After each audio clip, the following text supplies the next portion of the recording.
Walk us through exactly what happened from the moment you landed in Abuja. Who approached you? What did they say? And at what point did you believe that due process had broken down?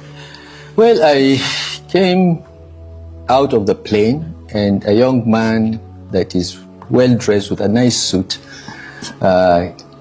came to me and said, I am from the DSS, Department of State Security, and would like to meet with you in our office. I said, that's fine. Where is the letter of invitation?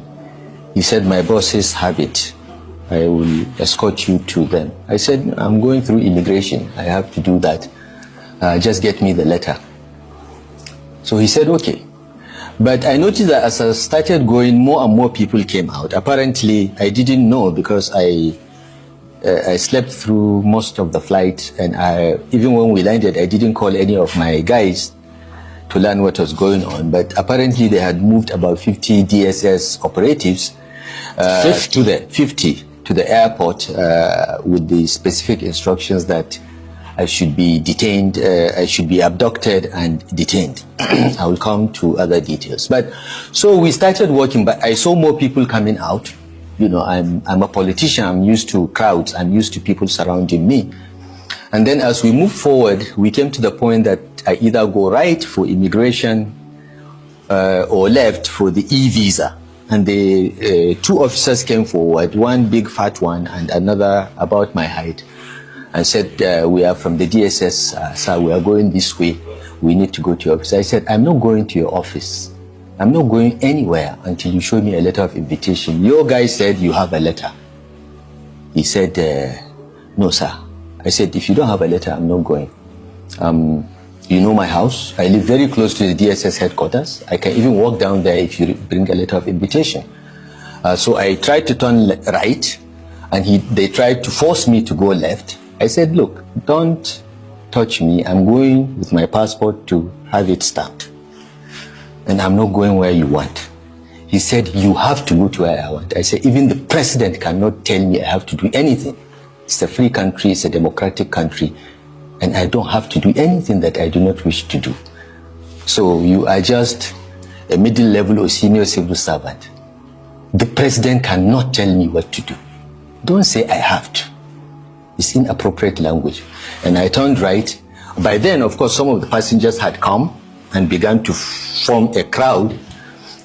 So I turned right and I moved on, presented my passport, it got stamped.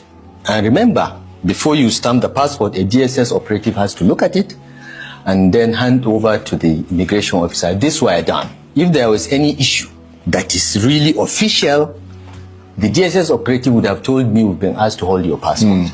So they stamped, gave me my passport, and I walked out. But these guys were still following me, saying I have to go with them. I said, you are wasting your time. I'm not going. I'm a citizen of this country, and I've been in government long enough to know the process, the procedure for any investigation. You are free to invite me, and I have been in government long enough to respect institutions. So just give me a letter of invitation. If you don't have a letter of invitation, forget it. I'm not going. But he felt that he could take me by force with the 50 armed DSS operatives he had. But by then, the crowd had become bigger. Passengers from the plane that came with me, as well as the people that came to receive me, now surrounded and said, that's not going to happen. They came up with a second scam. Where is your passport? I said, it's just been stamped. You saw it stamped. Yes, and then one of the immigration officers that is their surrogate said, no, we want to check something on the passport. I said, sorry, once the passport is stamped, it's my private property. And I held on to it. But one of my aides quickly took it away from me, maybe thinking that he would protect it better. That's the aide that got beaten up, and they seized the passport from him. They beat him up? They beat him up. If I had the passport with me, I would I would not be talking this. So this is essentially what happened. They are overpowered. They came with 50 people, but I think maybe 45 out of the 50 decided that this is not appropriate or this is not possible. Right. And I was actually quite touched, Charles, by the way people spontaneously, without any knowledge or any plan, decided that this must be resisted. And I think it portends a danger that the security agencies need to have a rethink. Because once people begin to lose confidence in the neutrality of such institutions, we are on our way to anarchy. Right. So it wasn't the EFCC. But my lawyer thought it was the EFCC, but it was not. Subsequently, we found out that it was the ICPC that procured the DSS to abduct me and then hand over to them.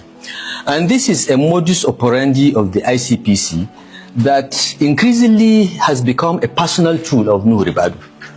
Nuhu made the call and made the order that I must be in custody yesterday. How do you know he made the call? He made the call because we listened to their calls. The government thinks that they're the only ones that listen to calls, but we also have our ways. He made the call, he gave the order. And so you tapped his phone calls, did you? Someone tapped his phone and told because that technically is illegal. I know, but the government does it all the time. They listen to our calls all the time without a court order. But someone tapped his phone and told us that he gave the order.